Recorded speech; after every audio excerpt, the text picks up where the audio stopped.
Bacchus, on a certain occasion, found his old schoolmaster and foster father Silenus missing. The old man had been drinking, and in that state had wandered away, and was found by some peasants, who carried him to their king, Midas.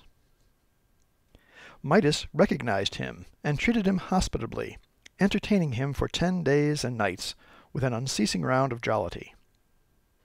On the 11th day he brought Silenus back, and restored him in safety to his pupil, whereupon Bacchus offered Midas his choice of reward, whatever he might wish. Midas asked that whatever he might touch should be changed into gold.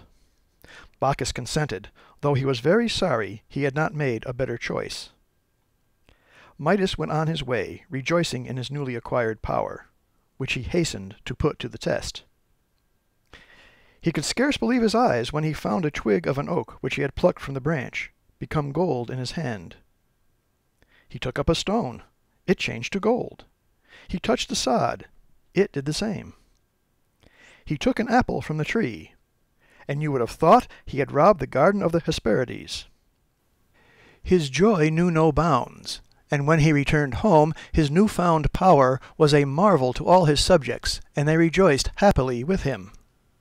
He ordered the servants to set a splendid repast on the table, but then he found to his dismay that whenever he touched bread, it hardened in his hand, or put a morsel to his lips. It defied his teeth. He took a glass of wine, but it flowed down his throat like melted gold. In consternation at the unprecedented affliction, he strove to divest himself of his power. He hated the gift he had so lately coveted. But all was in vain. Starvation seemed to await him. He raised his arms, all shining with gold, in prayer to Bacchus, begging to be delivered from his glittering destruction. Bacchus, merciful deity, heard and consented. "Go," said he, "to the river Pactolus, and trace the stream to its fountainhead, and there plunge your head and body in, and wash away your fault and its punishment." He did so, and scarce had he touched the waters before the gold-creating power passed into them, and the river's sands became changed into gold, as they remain to this day. Thenceforth Midas, hating wealth and splendor, dwelt in the country, and became a worshipper of Pan, the god of the fields. On a certain occasion Pan had the temerity to compare his music with that of Apollo, and to challenge the god of the lyre to a trial of skill.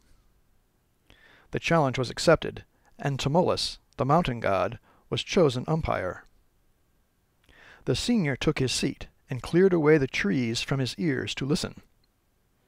At a given signal, Pan blew on his pipes, and with his rustic melody he gave great satisfaction to himself and his faithful follower, Midas, who happened to be present. Then Tmolus turned his head towards the sun god, and all his trees turned with him. Apollo rose, his brow wreathed in Parnassian laurel, while his robe of Tyrian purple swept the ground.